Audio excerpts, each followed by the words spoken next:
Selamat datang di kelas Gizi Olahraga Lanjut bersama saya, Rahadiana Muslihah. Teman-teman, dalam beberapa dekade terakhir, jumlah atlet perempuan telah mengalami peningkatan yang sangat pesat. Saat ini sudah semakin banyak perempuan-perempuan yang menjadi atlet profesional dan berkompetisi secara profesional baik di kancah nasional maupun internasional. Nah, teman-teman tahu sendiri kan kalau perempuan itu memiliki kondisi fisiologis yang berbeda dari laki-laki dan lebih kompleks. Seperti perempuan itu mengalami menstruasi, kemudian hamil, lalu melahirkan, dan menyusui. Nah, ternyata di atlet perempuan ada satu fenomena yang sering terjadi, yaitu Female Athlete Triad Syndrome, atau kita bisa singkat dengan FAT Syndrome. Nah, kira-kira apa sih FAT Syndrome ini? Penyebabnya apa ya? Kemudian dampak dan implikasinya terhadap kesehatan atlet perempuan itu apa sih? Lalu bagaimana pencegahan dan treatmentnya?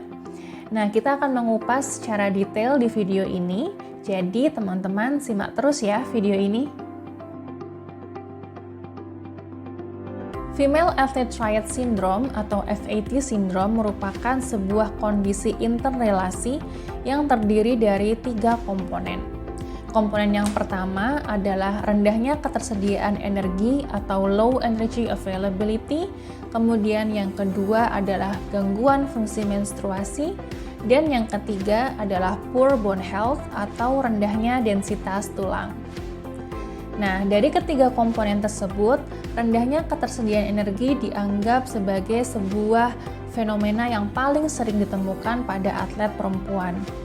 Selain itu, rendahnya ketersediaan energi ini juga dianggap sebagai penyebab utama dari terjadinya 2 komponen triad lainnya, yaitu gangguan fungsi menstruasi dan poor bone health atau rendahnya densitas tulang.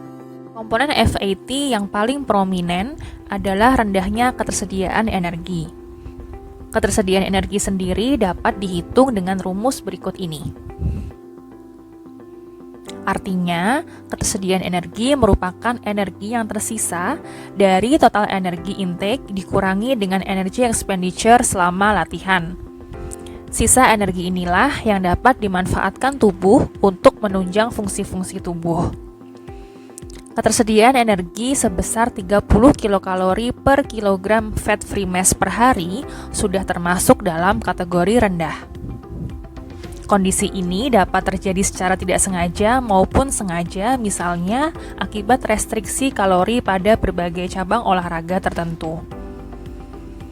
Penyebabnya dapat berupa asupan diet inadekuat, peningkatan energi expenditure, maupun kombinasi antara keduanya.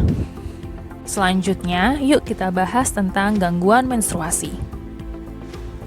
Gangguan menstruasi merupakan sebuah spektrum yang dapat muncul dengan berbagai tingkat keparahan, mulai dari gangguan pada fase luteal hingga amenorea primer dan sekunder.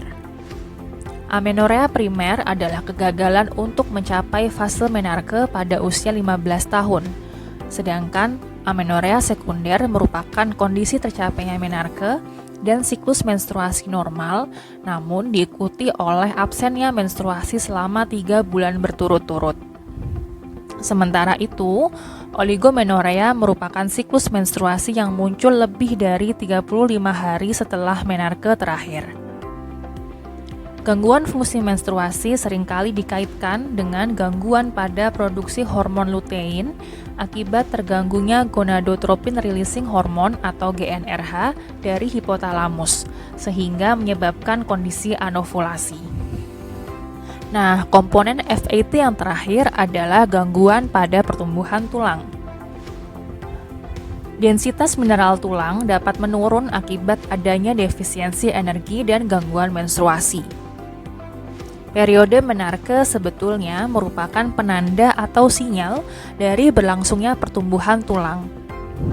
Sekitar 25% massa tulang terbentuk dalam 2 tahun sekitar periode menarke. Kecepatan pertumbuhan massa tulang berlangsung paling tinggi saat masa pubertas, yaitu pada usia 11 hingga 14 tahun. Secara umum, pada kondisi kesehatan yang optimal, perempuan mencapai 92% pertumbuhan massa tulang ketika berusia 18 tahun dan mencapai 99% pada usia 26 tahun. Lalu, bagaimana sih ketiga komponen FAT tadi saling berkorelasi satu sama lain? Rendahnya ketersediaan energi dianggap sebagai etiologi dari gejala triad lainnya, yaitu gangguan menstruasi dan pertumbuhan tulang. Dalam keadaan defisiensi energi yang tersedia akan diprioritaskan untuk fungsi-fungsi survival seperti termoregulasi, pemeliharaan sel dan jaringan tubuh, serta lokomosi untuk mempertahankan hidup. Sementara itu, dampaknya, energi yang tersisa untuk fungsi lain seperti reproduksi dan pertumbuhan menjadi sangat kecil. Penurunan ketersediaan energi hingga 30 kilokalori per kilogram fat free mass per hari menurunkan produksi gonadotropin releasing hormone atau GnRH dari hipotalamus dan menurunkan level hormon estrogen dalam sirkulasi. Kondisi rendahnya kadar estrogen ini akan menekan hormon leptin dan IGF-1, kemudian meningkatkan hormon kortisol. Nah, gangguan hormonal tersebut dapat menurunkan aktivitas osteoblast, mengganggu remodeling kerusakan tulang, dan meningkatkan resorpsi tulang sehingga berdampak pada rendahnya densitas mineral tulang.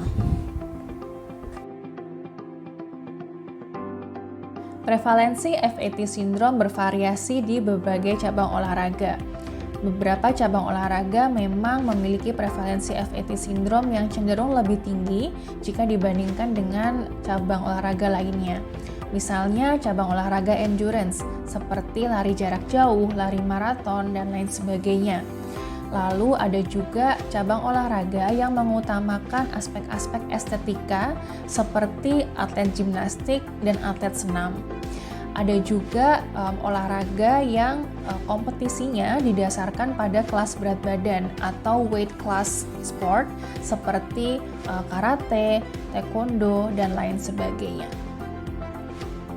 Nah, kita bisa mengamati beberapa sign and symptoms terkait dengan FAT syndrome pada atlet perempuan, yaitu yang pertama, adanya concern yang terlalu berlebihan terhadap berat badan, body image, dan asupan makanan.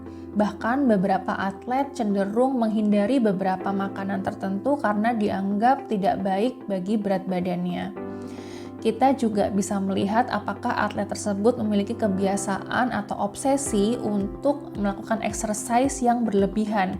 Ini bisa disebabkan karena atlet tersebut merasa harus membakar makanan-makanan yang tadi sudah dikonsumsi supaya tidak meningkatkan berat badannya. Kita juga bisa melihat riwayat-riwayat terkait dengan cedera dari atlet tersebut, kemudian juga riwayat-riwayat terkait dengan kesehatan mental, misalnya depresi dan lain sebagainya. Ketika latihan pun, kita juga bisa melihat apakah atlet tersebut sering mengalami kelelahan yang terlalu ekstrim atau sering mengalami perubahan mood yang sangat drastis. Treatment pada atlet perempuan yang mengalami FAT syndrome harus mengedepankan aspek kolaboratif antar tenaga keolahragaan. Treatment ini membutuhkan kerjasama multidisiplin antara ahli gizi, dokter, pelatih, psikolog atau psikiater, keluarga dari atlet, dan juga peers atau rekan sesama atlet. Treatmentnya sendiri terdiri dari dua jenis. Yang pertama adalah pharmacological treatment, yaitu treatment yang didukung oleh obat-obatan. Kemudian yang kedua adalah non-pharmacological treatment, yaitu treatment yang mengedepankan modifikasi diet dan latihan. Nah, pada non-pharmacological treatment ini tujuan utamanya adalah mengembalikan fungsi menstruasi untuk normal kembali dan juga meningkatkan densitas tulang, namun secara perlahan-lahan atau secara natural. Nah, pada prinsipnya kita bisa mengkombinasikan antara peningkatan pemenuhan kebutuhan energi atlet yang dibersamai dengan penurunan intensitas latihan. Nah, harapannya nanti kita bisa mengoptimalkan ketersediaan energi pada atlet tersebut. Kita juga bisa memberikan tambahan suplemen vitamin D dan juga kalsium untuk atlet tersebut. Nah, teman-teman, dari penjelasan tadi, kita bisa menarik beberapa kesimpulan. Yang pertama, kondisi female athlete triad terdiri dari 3 komponen, yaitu rendahnya ketersediaan energi, gangguan fungsi menstruasi, dan gangguan pertumbuhan tulang, yang ketiganya dapat saling berkorelasi satu sama lain. Rendahnya ketersediaan energi dianggap sebagai etiologi yang dapat mengarah pada gangguan menstruasi dan pertumbuhan tulang. Kedua, beberapa cabang olahraga lebih beresiko terhadap FAT, antara lain olahraga endurance atau ultra endurance, olahraga yang mengutamakan aspek estetika tubuh, dan weight class sports. Yang ketiga, treatment FAT memerlukan kerjasama multidisipliner dari berbagai tenaga keolahragaan.